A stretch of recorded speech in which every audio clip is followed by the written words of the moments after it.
साथियों, इस वीडियो के अंदर हम बात करने वाले हैं कि as a investor, as a mutual fund investor जब म्यूचुअल फंड के अंदर इन्वेस्टमेंट करते हैं तो सबसे ज्यादा लोग, आप में से ज्यादा लोग जो कंफ्यूज रहते हैं, जो क्वेरीज करते हैं, वो ये करते हैं कि हमारा पोर्टफोलियो चेक कर लीजिए, हमारा पोर्टफोलियो क्या ठीक है, या आप इन्वेस्टमेंट करने वाले हैं, नए हैं, बिगिनर हैं, तो आपके मन के अंदर ये चलता है कि भाई हमारा पोर्टफोलियो ठीक बन जाए, जिससे कि हमें अच्छे म्यूचुअल फंड में इन्वेस्टमेंट करके हमें एक अच्छी खासी वेल्थ, अच्छा खासा कॉर्पस तैयार हो जाए। तो इस वीडियो के अंदर आपके सारे डाउट क्लियर होने वाले हैं। प्रैक्टिकल नॉलेज बताऊंगा आपको मैं, यानी कि मैं केस 1, केस 2, केस 3 इस प्रकार से केसेस से लेकर के हम पोर्टफोलियो के अंदर हमारा जो पैसा होता है हमें उसको एलोकेशन कैसे करना है, हमें कितना पैसा कहां लगाना है, इन सारे बिंदुओं पर चर्चा इस वीडियो के अंदर करने वाले हैं। तो ये वीडियो काफी ज्यादा इंफॉर्मेटिव और इंटरेस्टिंग होने वाला है। आपको पोर्टफोलियो एलोकेशन करने में काफी ज्यादा हेल्प मिलेगी कि हम 10,000 रुपये महीने लगाना चाह रहे हैं। अब 10,000 महीने को हम किस फंड के अंदर कितना, किस फंड के अंदर कितना, कितने के अंदर कितना लगाना है, तो ये सारी चीजें आपको इस वीडियो के अंदर सीखने को मिलने वाली है। तो ये वीडियो काफी काम का है। जल्दी से इस वीडियो को लाइक कर दीजिए, शेयर कर दीजिए, और आपके मन के अंदर कोई डाउट है तो कमेंट करके पूछ सकते हैं, और चैनल को सब्सक्राइब करना मत भूलिएगा। देखिए, सबसे पहले हम बात कर लेते हैं केस 1 की। अब यहाँ केस 1 में क्या है कि ये देखिए, यहाँ पे इन्वेस्टर का इंट्रोडक्शन दे लेते हैं थोड़ा सा। एज 40 ईयर्स है, 40 साल की एज है। डूइंग बोथ, ये एसआईपी भी कर रहे हैं और लमसम भी कर रहे हैं, दोनों तरह का इन्वेस्टमेंट कर रहे हैं। मंथली एसआईपी प्लान इनका है 25,000 रुपए हर महीना, यानी प्लानिंग टू इंक्रीज है 45,000 रुपए, यानी कि आज के टाइम पे 25,000 रुपए की एसआईपी इनकी मंथली चल रही है, और इनका प्लान है कि आने वाले समय के अंदर मैं क्या करूंगा, 45,000 रुपए तक का मैं मंथली की एसआईपी करूंगा, है ना। तो ये केस है, आपकी जो भी सैलरी है आप उस हिसाब से अपने आप को रिलेट करके देख सकते हैं। करंट पोर्टफोलियो की वैल्यू की बात कर लेते हैं तो इनका 35 लाख का पोर्टफोलियो, लगभग 35 लाख रुपए का पोर्टफोलियो इनका। और एसआईपी इन्वेस्टमेंट जिन्होंने कैसा कर रखा है 25,000 रुपए का, वो देख लेते हैं। देखिए, फ्लेक्सी कैप में इन्होंने 4,000 रुपए डाल रखे हैं, मिड कैप में डाल रखे हैं इन्होंने 4,000 रुपए, मिड कैप मोमेंटम फंड के अंदर डाल रखे हैं 5,000 रुपए, और मल्टी कैप फंड के अंदर डाल रखे हैं इन्होंने 4,000 रुपए, यानी 4 4 4 4 3 12, और 12 और 5 कितने हो गया, 17 हो गया। और देख लेते हैं, और स्मॉल कैप में डाल रखे हैं इन्होंने 5,000 रुपए, और सिल्वर फंड में डाल रखे हैं इन्होंने 3,000 रुपए, यानी टोटल एसआईपी कितनी हो गई इनकी, 25,000 रुपए इनकी टोटल एसआईपी हो गई। तो इस प्रकार से 25,000 रुपए मंथली का इन्वेस्टमेंट कर रहे हैं, ये तो इनकी स्थिति है। अब लमसम की बात कर लेते हैं इनकी। अभी हमने बात करी थी एसआईपी के, यानी 25,000 रुपए की एसआईपी कर रहे हैं। अब लमसम इन्होंने कितना कर रखा है इसकी बात कर लेते हैं। मेजर एलोकेशन इन्होंने कर रखा है, मिड कैप के अंदर 11.9 लाख रुपीज कर रखे हैं, कॉन्ट्रा फंड के अंदर 1 लाख रुपए लगा रखा है इन्होंने, स्मॉल कैप के अंदर 8 लाख लगा रखे हैं, और फ्लेक्सी कैप के अंदर इन्होंने 3.2 लाख रुपीज लगा रखे हैं। अब आप में से सभी को जब मेरे ख्याल से पता होगा कि स्मॉल कैप क्या होता है, मिड कैप क्या होता है, लार्ज कैप क्या होता है, और फ्लेक्सी फंड क्या होता है, आपको मैं एज्यूम करके चल रहा हूं कि आपको ये चीज पता है। नहीं पता है तो म्यूचुअल फंड की कैटेगरी का आपको हमारा वीडियो देखना पड़ेगा, वो वीडियो देख लीजिएगा, ठीक है। हालांकि वीडियो के अंदर जब बात करते हैं तो थोड़ा थोड़ा हम डिस्क्राइब कर ही देते हैं चीजों को। जो फ्लेक्सी कैप है, मेरे ख्याल से आपको इसी में डाउट रहेगा। फ्लेक्सी कैप मतलब फ्लेक्सिबिलिटी होती है इसके अंदर, large cap, mid cap, small cap तीनों होती हैं, और मार्केट की सिचुएशन के अकॉर्डिंग जो फंड मैनेजर होता है, कभी लार्ज कैप में ज्यादा पैसा लगाता है, कभी मिड कैप कंपनीज में, कभी स्मॉल कैप में, तो तीनों के अंदर जो रेशियो होता है वो चेंज होता रहता है। अब इन्होंने क्या इतना पैसा लगा दिया। अब एक्सपर्ट की एनालिसिस की बात कर लेते हैं, तो जो पॉजिटिव पॉइंट्स हैं इनके हिसाब से क्या है देखते हैं। पोर्टफोलियो डाइवर्सिफाइड है अक्रॉस कैटेगरीज, पोर्टफोलियो डाइवर्सिफाई है, क्यों, क्योंकि इन्होंने स्मॉल कैप में भी लगा रखा है, मिड कैप में लगा रखा है, लार्ज कैप में भी लगा रखा है, यानी काउंटर फंड था ना, लार्ज कैप हो गया, और फ्लेक्सी कैप में लगा रखा है, और साथ ही साथ इन्होंने कमोडिटी यानी सिल्वर फंड के अंदर ही पैसा लगा रखा है। तो डाइवर्सिफिकेशन भी इनका अच्छा हो गया। इस पोर्टफोलियो में हम बात कर रहे हैं कि क्या क्या चीज अच्छी है, ठीक है ना। एक्सपोजर टू कमोडिटीज यानी सिल्वर में भी इन्होंने पैसा लगा रखा है। एग्रेसिव ग्रोथ में लगा रखा है पैसा। एग्रेसिव ग्रोथ में क्यों लगा रखा है, देखिए, क्योंकि इन्होंने मिड कैप में मात्र 11 लाख रुपए लगा रखे हैं। देखिए, मिड कैप और जो स्मॉल कैप होते हैं ना, वो हाई ग्रोथ के लिए जाने जाते हैं, यानी कि हाई रिस्क हाई गेन का फंडा इनके अंदर काम करता है।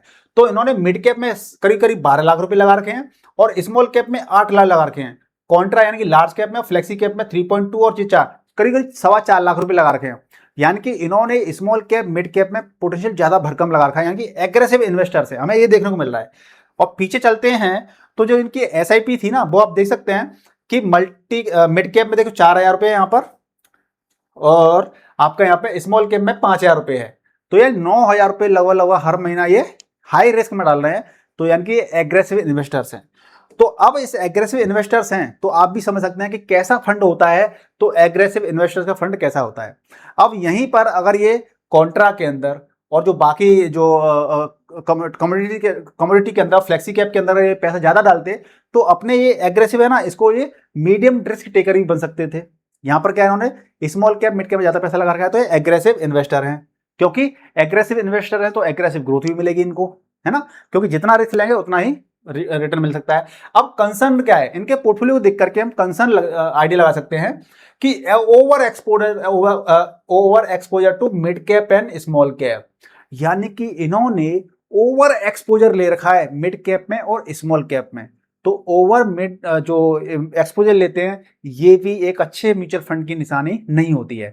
तो आप ज्यादा पैसा अगर आप मिड कैप में डाल रहे हो, स्मॉल कैप में डाल रहे हो, तो ये भी एक ठीक नहीं है। इसको हम बैलेंस म्यूचुअल फंड नहीं कह सकते, बैलेंस पोर्टफोलियो नहीं कह सकते। पोर्टफोलियो वॉलेटिलिटी हाई रिस्क पर है, पोर्टफोलियो के अंदर हाई रिस्क पर वॉलेटिलिटी है। क्यों? क्योंकि जो तराजू होता है ना, तराजू का जो पड़ला होता है मेरी ड्राइंग अच्छी नहीं है, तो पड़ला में अगर मान देखिए यहाँ पे स्मॉल कैप है और मिड कैप है और ये अदर कैटेगरीज हो गई, तो ये भारी ज्यादा है, तो ये क्या हो गया, हाई रिस्क पर चलेगा आपका, यानी प्रोफाइल आपका हाई रिस्क पर है। ठीक है, आपको ये चीज देखनी पड़ेगी, हाई रिस्क पर है। तो की एडवाइस क्या दी जाती है, increase allocation to flexi cap and multi cap. Multi cap आप जानते हैं, मल्टी कैप होता है जिसके अंदर मिनिमम 3 एसेट क्लास होती है, सेबी के रूल के अकॉर्डिंग 3 एसेट क्लास होती है, वो मल्टी कैप होता है। तो इस पोर्टफोलियो वाले जो जो कंडीशन केस है, इसमें फ्लेक्सी कैप में और मल्टी कैप में एक्सपोजर बढ़ाना चाहिए, एलोकेशन बढ़ाना चाहिए, क्योंकि स्मॉल कैप और लार्ज कैप में ज्यादा बढ़ा रखा है तो रिस्क ज्यादा है।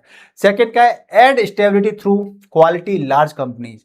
तो इन्हें अपने पोर्टफोलियो के अंदर स्टेबिलिटी लाने के लिए, अभी स्टेबल नहीं है पोर्टफोलियो, तो स्टेबिलिटी लाने के लिए इनको अपने पोर्टफोलियो के अंदर लार्ज कैप कंपनीज को बढ़ाना चाहिए, क्योंकि कॉन्ट्रा मात्र एक ही है इसके अंदर फंडा जो कि लार्ज कैप कंपनीज होती हैं।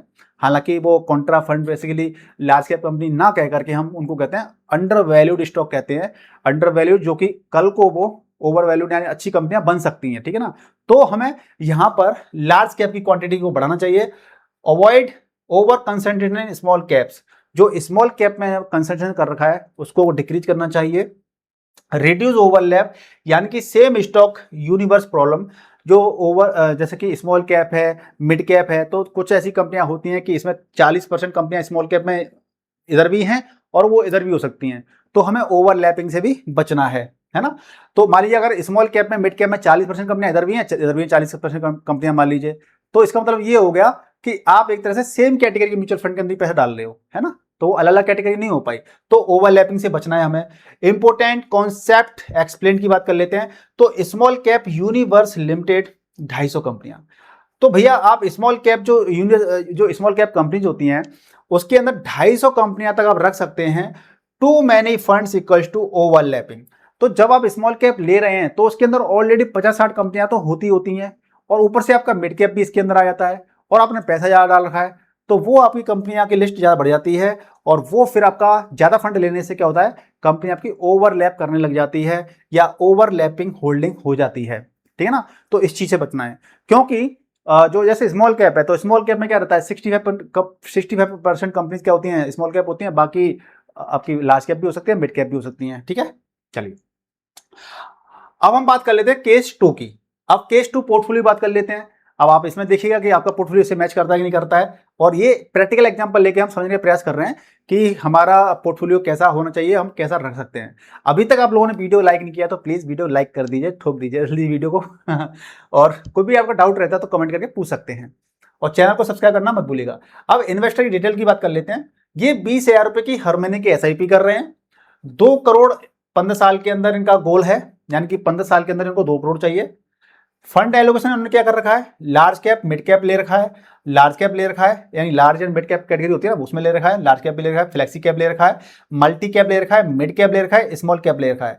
अब एक्सपर्ट की ओपिनियन की बात कर लेते हैं, तो पोर्टफोलियो वेल डाइवर्सिफाई है, पोर्टफोलियो वेल डाइवर्सिफाई है। वो क्यों है, क्योंकि यहाँ पे large and mid cap fund में भी पैसा लगा रखा है, लार्ज कैप कंपनी में भी लगा रखा है, और आप देखेंगे मल्टी कैप में भी लगा रखा है, फ्लेक्सी कैप भी है, यानी कि आप देखेंगे फ्लेक्सी कैप लार्ज, ये तो आपकी क्या हो गई, यानी मल्टी कैप से लेकर के यहां तक, ये आपकी एक तरह से स्टेबल रिटर्न देने वाली कंपनी हो गई कैटेगरीज। मल्टी कैप में भी क्या है, स्टेबल रिटर्न मिलते हैं हमें, है ना, क्योंकि इसमें एसेट क्लास होती है 3 मिनिमम। तो ये आपकी क्या हुई, सेफ गेम ये हो गया आपका। देन आपका मिड कैप और स्मॉल कैप, सिर्फ 2 ही कंपोनेंट ऐसे हैं जो कि आपको ग्रोथ देंगे, अच्छी खासी तो ग्रोथ देंगे, और रिस्क भी होगा इनके अंदर। तो यहाँ पे क्या एक्सपर्ट की ओपिनियन क्या है कि पोर्टफोलियो वेल डाइवर्सिफाई है, हर तरह की कैटेगरी यहाँ पे ली गई है। नो मेजर चेंजेस नीडेड, आपको ज्यादा चेंजेस इसके अंदर करने की आवश्यकता नहीं है। एजम्पशंस की बात कर लेते हैं। 12% एनुअल रिटर्न है, और 15 साल में हमें अगर 20,000 रुपए इन्वेस्ट करने हैं हर महीना, हमें क्या करना है, 12% का अगर हमें एनुअल रिटर्न मिल रहा है 12% का, और 15 साल के अंदर हमें 20,000 तक की एसआईपी करते हैं, तो लगभग लगभग हमें 95 लाख रुपीज का हमारे पास एक्सप्रॉक्स फंड हो सकता है। कितना, अगर हमें 12% की हमें एनुअल रिटर्न मिलते हैं, जो कि नॉर्मली मिल जाते हैं हमें।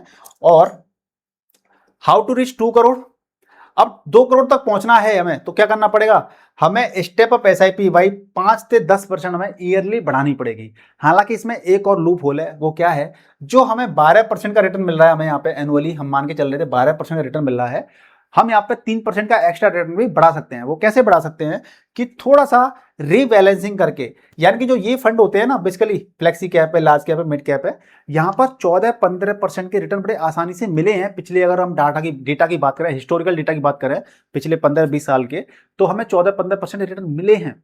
और अगर आप थोड़ा सा एलोकेशन अगर थोड़ा सा इनमें ज्यादा बढ़ा दोगे, ग्रोथ फंड में, रिस्की फंड्स में, तो आपको 15% की रिटर्न भी आपको आराम से मिल सकती है इसमें। तो इस केस में जब आपको 15% रिटर्न मिलेगी, तो 3% की कंपाउंडिंग ना बहुत बड़ी होती है, 3% की कंपाउंडिंग बहुत बड़ी होती है। तो सॉल्यूशन क्या है, अगर आपको 2 करोड़ पूरे पे पहुंचना है 15 साल के अंदर, तो आपको अपना स्टेप अप एसआईपी भाई 5 से 10%, आपको 15 साल तक आपको अगर टारगेट चाहिए, तो आपको हर साल 5% से लेकर 10 साल अपनी एसआईपी का अमाउंट बढ़ाना पड़ेगा। यानी कि अभी आप कितना इन्वेस्टमेंट कर रहे थे, 20,000 रुपए, मान लीजिए पहली साल आपने 20,000 रुपए इन्वेस्टमेंट कर रहे हैं, अगले साल आपको 20,000 क्या करना पड़ेगा, 20K मल्टीप्लाइड बाई कितना, 10%, 10% बढ़ा दीजिए, ठीक है जी। तो कितना आ गया यहाँ पे आ गया आपका 2,000 रुपए, यानी कि 20 प्लस 2,000 यानी 22,000। सेकेंड ईयर से आप 22,000 की एसआईपी करेंगे, फिर आप 10% बढ़ाएंगे, फिर अगले महीने फिर जो बड़ा हुआ अमाउंट आएगा उससे आप एसआईपी करेंगे। तो इस प्रकार से आप 2 CR के कंपोनेंट तक जो टारगेट है आपने सोचा रखा है, आप यहां तक पहुंच सकते हैं। तो टॉप अप इन्वेस्टमेंट रेगुलरली भी करेंगे। अब टॉप अप इन्वेस्टमेंट क्या होता है, लमसम, आपकी जहां भी जो भी एसआईपी चल रही है, आप उन्हीं के अंदर जब भी मौका मिलता है, आपके पास एक्स्ट्रा पैसा आ जाता है और गिरावट का दौर चल रहा होता है उसमें, या करेक्शन चल रहा होता है, उस समय पे आप क्या कर सकते हैं, लमसम भी कर सकते हैं, टॉप अप कर सकते हैं। कंपाउंडिंग एफर्ट्स इंक्रीज कॉर्पस, तो जो कंपाउंडिंग के जो एफर्ट्स होते हैं वो आपका इंक्रीज कॉर्पस आप करते हैं, तो आपका पैसा भी बढ़ता है, ठीक है, अच्छी वेल्थ बनती है। Final advice, step up SIP essential है, कंटिन्यू सेम पोर्टफोलियो, यानी सेम पोर्टफोलियो के साथ आप कंटिन्यू कर सकते हैं, और आपके पास जो एसआईपी स्टेप अप है, आप इसको बहुत जरूरी होता है अगर आपको टारगेट बड़ा अचीव करना है। तो जितना बड़ा टारगेट होगा आपका और जितने कम समय के अंदर आपको अचीव करना है, तो आपको स्टेप अप एसआईपी का सहारा लेना ही पड़ेगा। अब केस 3 की बात कर लेते हैं। वीडियो लेंथी कितना हो गया, ये वीडियो लेंथी 13 मिनट्स का हो चुका है लगभग, लेकिन काम का वीडियो मुझे लगता है, आपको ये काम का वीडियो लगता है नहीं लगता है, कमेंट करके हमें जरूर बताइएगा। इन्वेस्टर की डिटेल बात कर लेते हैं। Multiple SIPs across categories, multiple SIP चल रही है अक्रॉस कैटेगरीज में।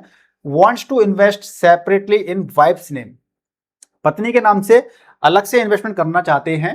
तो करंट पोर्टफोलियो की बात कर लेते हैं। तो मल्टी एसेट फंड ले रखा है इन्होंने, फ्लेक्सी कैप ले रखा है, मल्टी कैप यहाँ पे है ना, ये लार्ज कैप होगा ये वाला, ठीक है, टाइपिंग मिस्टेक है।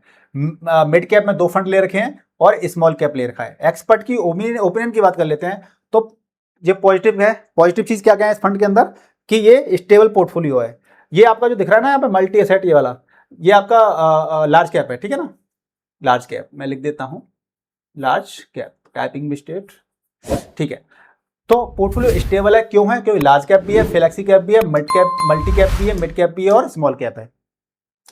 असेट डाइवर्सिफिकेशन प्रेजेंट है, असेट का डाइवर्सिफिकेशन भी हो रखा है, कि आपका मल्टी कैप है, मिड कैप भी है, और इवन कैटेगरी आपकी अलग अलग भी हैं। Commodity exposure via multi asset, जो कमोडिटी का एक्सपोजर था ना, जो डायरेक्ट पहले वाले केस में हमने सिल्वर के अंदर इन्वेस्टमेंट किया था, केस 1 के अंदर, यहाँ पे क्या है कि कमोडिटी यहाँ पे भी आ रही है, क्योंकि मल्टी कैप के अंदर ना मिनिमम 3 असेट क्लास होती हैं, इक्विटी होती है, रियल एस्टेट भी होता है, डेट भी होता है, और आपका क्या होता है, सिल्वर या गोल्ड भी होता है। तो आपका जो कम्युनिटी का एक्सपोजर था वो आपको यहाँ मल्टी कैप से आपको मिल जाएगा यहाँ से। अब इंप्रूवमेंट सजेशन की बात कर लेते हैं कि इस पोर्टफोलियो के अंदर क्या क्या सजेशन है इंप्रूवमेंट के लिए। तो देखिए यहाँ पे क्या है, instead of only multi asset at direct gold और सिल्वर। तो जो मल्टी कैप आपने अगर ले रखा है अपने पोर्टफोलियो के अंदर तो ठीक है, इट्स ओके, लेकिन इसके अलावा आपको कमोडिटी के अंदर पर्टिकुलर गोल्ड के अंदर या पर्टिकुलर सिल्वर के अंदर भी आपको एक ईटीएफ म्यूचुअल फंड आपको लेना चाहिए। ठीक है, commodity SIP works well due to volatility plus rupee cost averaging. तो जब हम एसआईपी करते हैं तो ये हमें रूपी कॉस्ट एवरेजिंग का फायदा हमें देती है। अब इंपॉर्टेंट कॉन्सेप्ट की बात कर लेते हैं। अब यहाँ पे एक गलती और थी जो कि हमने यहाँ पे बताया नहीं, मिड कैप 2 फंड ले रखे हैं। तो मिड कैप ने अगर आपने 2 फंड ले रखे हैं तो आप ये ध्यान रखिएगा कि इन दोनों fund 1 mid cap, fund 2 mid cap, दोनों के बीच में ओवरलैपिंग ना हो। यानी कि 70% या 60 कंपनियां यहाँ पर भी हैं, 70% 60% कंपनियां यहाँ पर भी हैं, और 70-60% दोनों कंपनियां मैच कर रही हैं दोनों फंड के अंदर। तो ऐसे फिर क्वांटिटी 2 बढ़ाने की कोई जरूरत नहीं है। अगर अलग अलग कंपनी होती है मिड कैप की तो ठीक है। चलिए अब डाइवर्सिफिकेशन स्टेप की बात कर लेते हैं। तो असेट डाइवर्सिफिकेशन यानी कि इक्विटी, गोल्ड और सिल्वर। असेट डाइवर्सिफिकेशन जो हम बोलते हैं ना, इसका मतलब ये होता है कि इक्विटी में, गोल्ड में, सिल्वर में हमारा पैसा लगा हुआ होना चाहिए। स्टाइल डाइवर्सिफिकेशन की बात कर लेते हैं। Growth versus value. Growth versus value क्या होता है? ग्रोथ यानी कि इक्विटी में हम जब पैसा लगाते हैं, जैसे कि स्मॉल कैप है, मिड कैप है, तो यहाँ पे हमें ग्रोथ अच्छी मिलती है, रिस्क ज्यादा होता है तो ग्रोथ ज्यादा होती है इसके अंदर। और जो वैल्यू इन्वेस्टिंग होती है, वैल्यू इन्वेस्टिंग क्या होती है कि आज ऐसी कंपनियां हैं ऐसी जो काउंटर फंड्स होते हैं ना बेसिकली, उनमें पैसा लगता है कि आज वो अंडर वैल्यूड हैं, यानी कि मार्केट टॉप चल रहा है लेकिन वो कंपनियां आज नीचे चल रही हैं, अंडर वैल्यूड चल रही हैं, बट उनके अंदर पोटेंशियल है आने वाले समय के अंदर अच्छा परफॉर्म करने का। तो वो आपकी वैल्यू स्टॉक्स होते हैं या वैल्यूड फंड्स होते हैं। तो value funds behave differently from growth funds. Good diversification, तो आपके पास वैल्यू फंड भी आप रख सकते हैं। फाइनल एडवाइस की बात कर लेते हैं। Avoid too many similar funds. एक जैसे सिमिलर फंड्स आपको नहीं रखने हैं, बचना है। तो जब भी आप अपना पोर्टफोलियो बनाते हो तो आपको ये देखना है कि कहीं ये वाला फंड और ये फंड कहीं सेम तो नहीं है। तो सेम फंड अगर आपके पास होते हैं तो उनसे आपको बचना है। Prevent portfolio overlap. मैंने बता दिया आपको कि ओवरलैपिंग नहीं होनी चाहिए कि 70-60% कंपनियां दोनों फंड के अंदर, 3 फंड के अंदर ओवरलैपिंग कर रही हैं, ऐसा नहीं होना चाहिए। Continue long term SIP. और सबसे खास बात कि आपको लॉन्ग टर्म के लिए कंटिन्यूसली आपको एसआईपी करनी चाहिए। बहुत से लोग, जो एमपी के डेटा कहता है, एमपी डेटा ये कहता है कि पिछले 1 साल से, आज ही बात करूं मैं, आज से पिछले 1 साल के अंदर करीब 95% लोगों ने अपनी एसआईपी बंद कर दी है। ठीक है ना? तो आपको इस लिस्ट में नहीं आना है। एसआईपी करनी है, लगातार करनी है, क्योंकि हाँ मैं मानता हूं 1-1.5 साल से मार्केट ठीक नहीं रहा है, लेकिन रिटर्न ना लॉन्ग टर्म का गेम होता है। इसीलिए बोला जाता है लॉन्ग टर्म इसलिए बोला जाता है कि 1-2 साल अगर आपको अच्छे रिटर्न नहीं मिल रहे हैं, बट आप लॉन्ग टर्म मार्केट बने रहते हो तो आपको अच्छे रिटर्न भी मिल जाते हैं। ठीक है ना? तो आपको एसआईपी को बदनाम नहीं करना है, लॉन्ग टर्म तक आपको इन्वेस्टमेंट करना है, तो आपको डेफिनेटली आपको प्रॉफिट्स होंगे। Buy on dip strategy. तो जब भी भाई मार्केट में डिप आता है तो आप एक्स्ट्रा लमसम कर सकते हैं पैसा, और जब डिप आता है तो आपको एसआईपी तो बिल्कुल भी बंद नहीं करनी है। ठीक है? तो की फाइनेंशियल लेसन्स की बात कर लेते हैं थोड़ा सा। Over diversification can be dangerous. Over diversification क्या है? डेंजरस हो सकता है। Small cap exposure should be control. जो स्मॉल कैप में लोग कहते हैं ना, क्या नहीं मैं तो हाई रिस्क पे करूं और बहुत अच्छा खासा अमाउंट स्मॉल कैप में डाल लेते हैं, तो इसको भी कंट्रोल करना चाहिए। ठीक है? क्योंकि हमारी फर्स्ट प्रायोरिटी क्या होनी चाहिए? हमारी कैपिटल को प्रोटेक्ट करना है, रिटर्न मिलेगा बाद में, पहले अपनी कैपिटल को प्रोटेक्ट करना है। ठीक है?